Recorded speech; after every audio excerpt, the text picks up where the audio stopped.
آپ کہیں گے کیا عاشقوں کا پیشاب دیکھ کر بھی کوئی مسلمان ہوا؟ ہاں، آؤ دیکھو عاشق کسے کہتے ہیں۔ عاشقوں کے پیشاب دیکھ کر، ان کا یورین دیکھ کر، ان کا قارورہ دیکھ کر لوگ مسلمان ہو گئے۔ یہ بات میں نہیں کہہ رہا اپنی طرف سے، طاؤس العلماء سید الطائفہ حضرت جنید بغدادی کہتے ہیں میرے ماموں، میرے پیر و مرشد حضرت سیدنا سر سختی بیمار ہوئے۔ سر سختی اس عاشق رسول کا نام ہے کہ جس نے پوری زندگی کبھی زمین کو پیٹ نہیں لگائی، کبھی نہیں سوتے تھے۔ سر سختی رات بھی جگتے تھے اور دن بھی جگتے تھے صرف عبادت کر۔ ایک دن سید الطائفہ جنید بغدادی نے کہا پیر و مرشد سے سرکار سوتے نہیں۔ کہنے لگے جس کا محبوب جاگ رہا ہو اس عاشق کو سونے کا حق کیا ہے؟ جس کا محبوب جگ رہا ہو اس عاشق کو سونے کا حق کیا ہے؟ ایک دن سر سختی بیمار ہوئے، اسی بیماری کے عالم میں طاؤس العلماء سید الطائفہ حضرت جنید بغدادی نے کہا مرشد کسی اچھے طبیب سے علاج کرا لیں۔ فرمایا ہمارے بغداد میں جتنے بڑے حکیم اور طبیب اس وقت نظر آتے ہیں ان میں سے کیا کوئی یہودی ہے، کوئی نصرانی عیسائی ہے؟ میں اپنا ہاتھ کسی یہود و نصرانی کے ہاتھ میں نہیں دے سکتا، حالانکہ کوئی ناجائز و حرام نہ طلب کر جن کے رتبے ہیں سوا، ان کو سوا مشکل ہے۔ میں اپنا ہاتھ ان کے ہاتھ میں نہیں دے سکتا، نہ ان کے پاس جاؤں گا نہ ان کو اپنے پاس آنے دوں گا۔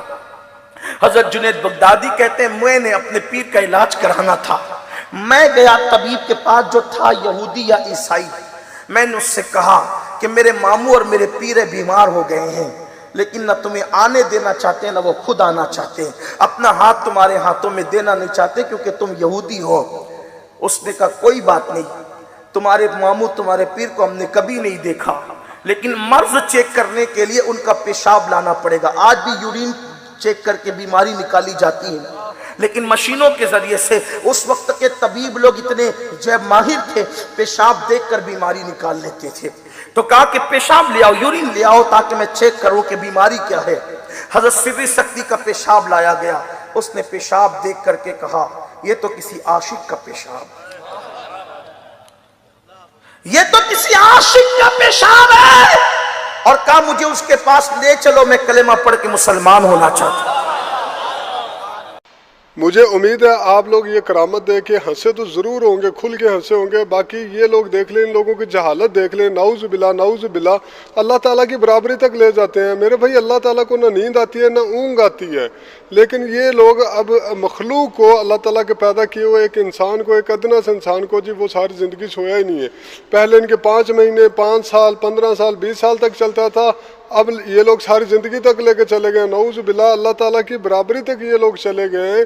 اس کے بعد میرے بھائی ذرا غور کریں، جو لوگ جا کے قبروں سے شفا مانگتے ہیں، آپ لوگ خود دیکھ لیں کہ بہت ہائی لیول کا اب یہ لوگ بابا بتا رہے ہیں، بزرگ بتا رہے ہیں، عالم دین بتا رہے ہیں، وہ خود بیمار ہو گیا اور ان کو کوئی ڈاکٹر، مسلمان ڈاکٹر ہی نہیں ملا۔ لو جی نئی سٹوری سن لو، بابوں نے اتنے لوگوں کو کلمہ پڑھایا، کبھی 90 لاکھ، کبھی 70,000، کبھی 50,000، لیکن ایک ڈاکٹر بھی مسلمان نہیں ہوا، اور ہوا اگر کوئی مسلمان تو وہ بھی پیشاب دیکھ کے مسلمان ہو گیا۔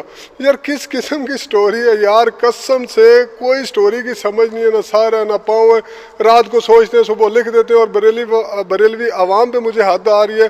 ماشاءاللہ سبحان اللہ، واہ واہ کیا خوب بات کہی مولوی صاحب نے، سارے جھوٹ پہ اپنا ایمان کا بیڑا غرق کر لیتے ہیں اور ماشاءاللہ سبحان اللہ کہہ رہے ہوتے ہیں جیسے یہ بہت ہی دین کا اہم مسئلہ سیکھ رہے ہوں۔ میرے بھائی ہماری تو دعا ہے کہ اللہ تعالی ہم سب کو ہدایت نصیب فرمائے، آمین ثم آمین۔ جزاک اللہ، اللہ حافظ۔